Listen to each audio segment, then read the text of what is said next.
Morning সবাইকে। আর এখন বাজে হচ্ছে 11টা। এখন আমি কেন গুড মর্নিং বলছি, এখন আমি কিন্তু ঘুম থেকে উঠিনি। ঘুম থেকে আমি 7টার আগেই উঠে গেছি। তো শরীরটা আমার প্রচণ্ড খারাপ। আমি কথা বলছি, গেস করতে পারছো, প্রচণ্ড কষ্ট হচ্ছে। একটু বসি, তারপর কথা বলি। আমার এত খারাপ লাগছে শরীরটা। এটা হবেই, কারণ হুট করে অনেক বছর পর কাজ না করলে, হুট করে কোনো কাজ একেবারে করে ফেললে তখন আমাদের শরীর ওটাকে নিতে পারে না। শরীর খারাপ বলতে এমন কিছু না, হাত পা প্রচণ্ড ব্যথা করছে, ব্যথা আর মনে হচ্ছে জ্বর জ্বর ভাব, এরকম ফিল হচ্ছে। তো এটা হচ্ছে কারণ আমি কালকে একটু আমার ঘর, তারপর আমার দাদার ঘর, ওটাকে গুছিয়েছি, একটু সুন্দর করে ঝাড়া মোছা করেছি। তো আমি আগে মপ দিয়ে ঘর মুছতাম, যেন ঘর মোছার যে জিনিসটা হয়, বাট কালকে ওইভাবে মুছিনি, বসে বসে মুছেছি। আর আমার যেহেতু অনেকটা ওয়েট বেড়ে রয়েছে, তো পেটের মধ্যে আর আমার পায়ের মধ্যে প্রচণ্ড চাপ লেগেছে, যেহেতু বসে বসে এরকম নিচু হয়ে উবু হয়ে হয়ে মুছেছি। তো ওইখানে আমার পায়ে প্রচণ্ড, থাইয়ের মধ্যে ব্যথা, পায়েও ব্যথা। তো কি বলবো, এত পরিমাণ আমার কষ্ট হচ্ছে। আমি সকালবেলা উঠে পড়িয়ে আমি ভেবেছিলাম আমি ব্যায়াম করবো, যেটা আমার সকালের কাজ, বাট আজকে পারিনি, আমার শরীর দিচ্ছে না, এত পরিমাণ কষ্ট হচ্ছে। তো আমি একটু আগে হচ্ছে ওষুধ খেয়ে দুধ আর রুটি খেয়েছি। তো এরপর হচ্ছে আমি করব, কারণ আমি যদি না আজকে হয়তো ভালো লাগছে না, করব না, তারপরে মনে হবে আবার কালকে করব না একটা, তাহলে আমি হেরে যাব। তো আমার মনে হলো কি হচ্ছে, খেয়ে নিই, তো ব্যায়াম তো করতেই হবে, কারণ আমি আজকে করব না, কালকে মনে হবে করিনি, এরকম অভ্যাস হয়ে যাবে। তো চলো, খেয়ে নিয়েছি, সমস্যা নেই, সেরকম ভারী কিছু খাইনি, দুধ আর রুটি, এতে সমস্যা হবে না।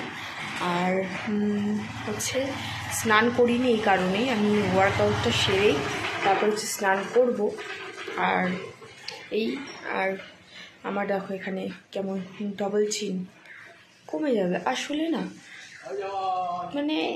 ওয়েট বাড়তে না সময় লাগে না, বাট ওয়েট লুজ করতে যে এত কষ্ট, এটা বলে বোঝানোর মতো না।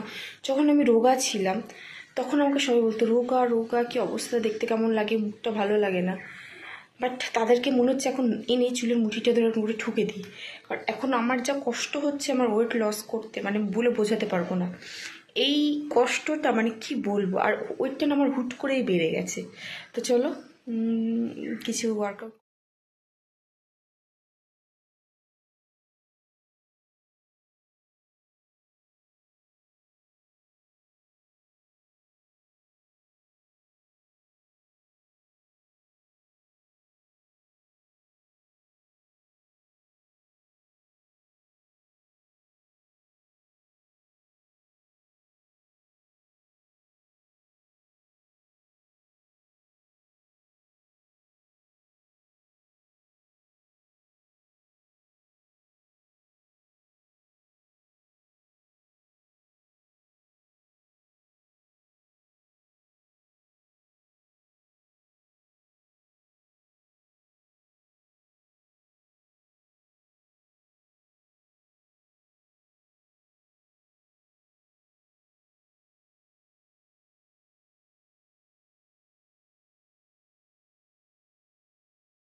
তো ফাইনালি আমার ব্যায়াম করা কমপ্লিট।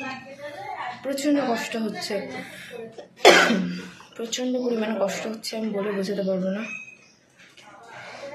শরীরটা ভালো না বলে আমি বেশি প্রেশার দেয়নি শরীরের ওপর, নাহলে আর একটু করতাম। ক্যামেরায় তো আর কথা তুলে যাচ্ছে, দেখেছো? ক্যামেরায় তো সবটা তুলে ধরা সম্ভব হয় না, তো আমি যতটুকু পেরেছি দেখিয়েছি। বাট আমার যা কষ্ট হচ্ছে, আমি কথা বলতে পারছি না, এত কষ্ট হচ্ছে। তো স্নান করবো আমি, দেখো ঘাম গড়াচ্ছে, দেখো প্রচণ্ড পরিমাণ কষ্ট হচ্ছে, আমি ভাষায় প্রকাশ করতে পারবো না।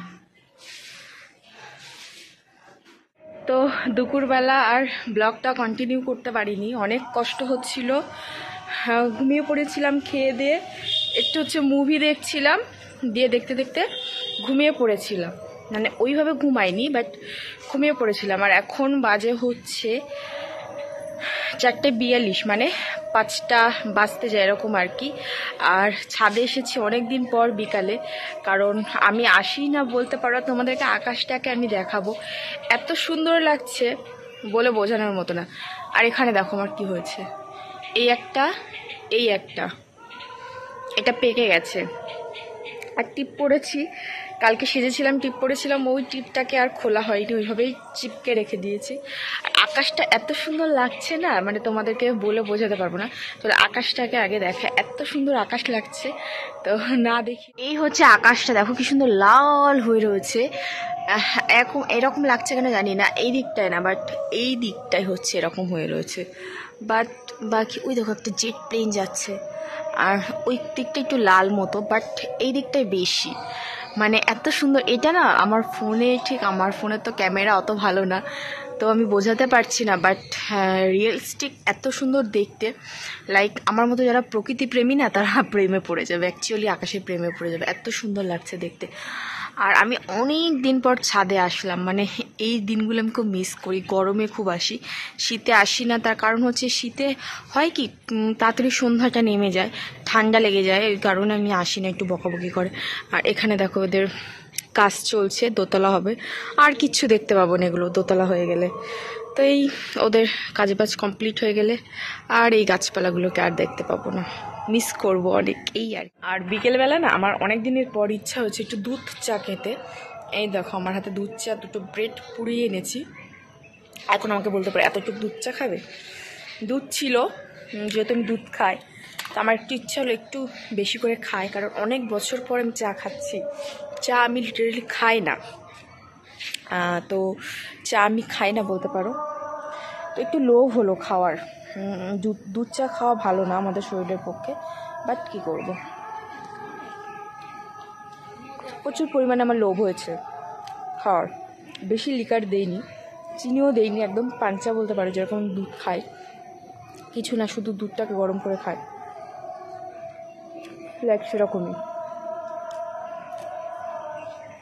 বিস্কিট হলে না আরও বেশি জমে যেত, বাট কী করব, যা পেয়েছি তাই খাই, কারণ তো লোভ না সামলাতে পেরে খেয়ে ফেলেছি। তো আমার রুটিগুলো খাওয়া হয়ে গেছে, আর গরম আছে, আমি না চা খাই না, তো গরম চা খেতে আমি অতটা অভ্যস্ত না, যতক্ষণ না হালকা ঠান্ডা না হবে আমি খেতে পারবো না। আমি এই গ্লাসের 1 গ্লাস করে দুধ খাই। তো এই আর কি, চলো আজকের ব্লগটা এই পর্যন্তই।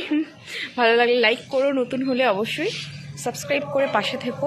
আর একটা কথা, পুরো ভিডিওটাকে দেখবে প্রথম থেকে শেষ পর্যন্ত, স্কিপ করবে না, মানে টেনে টেনে দেখবে না, ঠিক আছে? লাইক করবে, ভালো লাগলে কমেন্টও করতে পারো সুন্দর সুন্দর, আমি রিপ্লাই দেবো। চলো টাটা, বাই বাই, দেখা হবে নেক্সট কোনো ব্লগে বা ভিডিওতে। ততদিন ভালো থেকো, সুস্থ থেকো, আমার জন্য দোয়া করো। আল্লাহ হাফিজ।